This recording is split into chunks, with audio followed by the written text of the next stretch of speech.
Madame Brulin, pour explication de vote.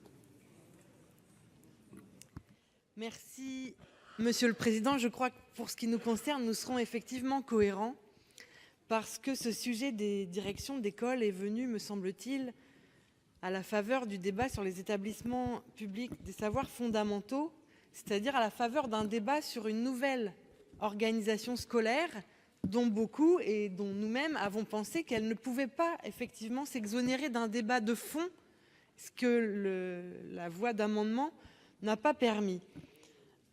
Donc nous allons soutenir les amendements de suppression qui sont proposés par nos collègues Karam et Monnier. Ce qu'on peut dire aussi, c'est que peut-être réglons les problèmes qui sont aujourd'hui sur la table avant de s'en créer de nouveaux. Or, il ne me semble pas que soit venu avec force dans le débat public un problème qui serait lié à l'absence de lien hiérarchique entre les directions d'école et l'équipe enseignante. Je crois qu'on a déjà suffisamment de sujets sur la table pour établir la confiance, pour ne pas en rajouter à ce stade d'autres qui ne sont absolument pas dans le débat public. Et puis je crois qu'il faudrait, si nous voulons conduire une réflexion approfondie, se poser sur le modèle de notre école élémentaire, primaire et maternelle aujourd'hui, qui est complètement différente du modèle des EPLE, des collèges, des lycées.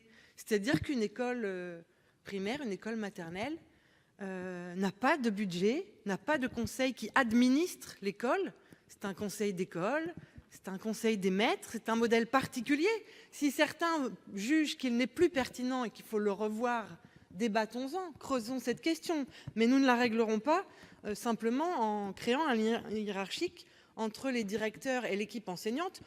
Qui plus est, j'imagine mal que des personnels, quels qu'ils soient, pourraient accepter d'avoir des responsabilités supplémentaires sans que soit évoqué à aucun moment le traitement et le salaire qui pourraient correspondre à cette nouvelle responsabilité. Enfin, là où je pourrais comprendre la réflexion de certains de nos collègues, c'est qu'il y a peut-être, il y a sûrement même, une question à creuser qui est l'autorité au sens noble du terme. Je ne parle pas ici d'autoritarisme des équipes enseignantes, parmi lesquelles les directeurs d'école, dans un certain nombre de quartiers, d'endroits, de villages, partout peut-être, mais que ça ne se réglera pas, peut-être que ce serait même contre-productif de croire que c'est en, je vais utiliser un mot un peu incorrect, mais en divisant l'équipe enseignante que nous renforcerons son autorité vis-à-vis de l'ensemble des partenaires de l'école.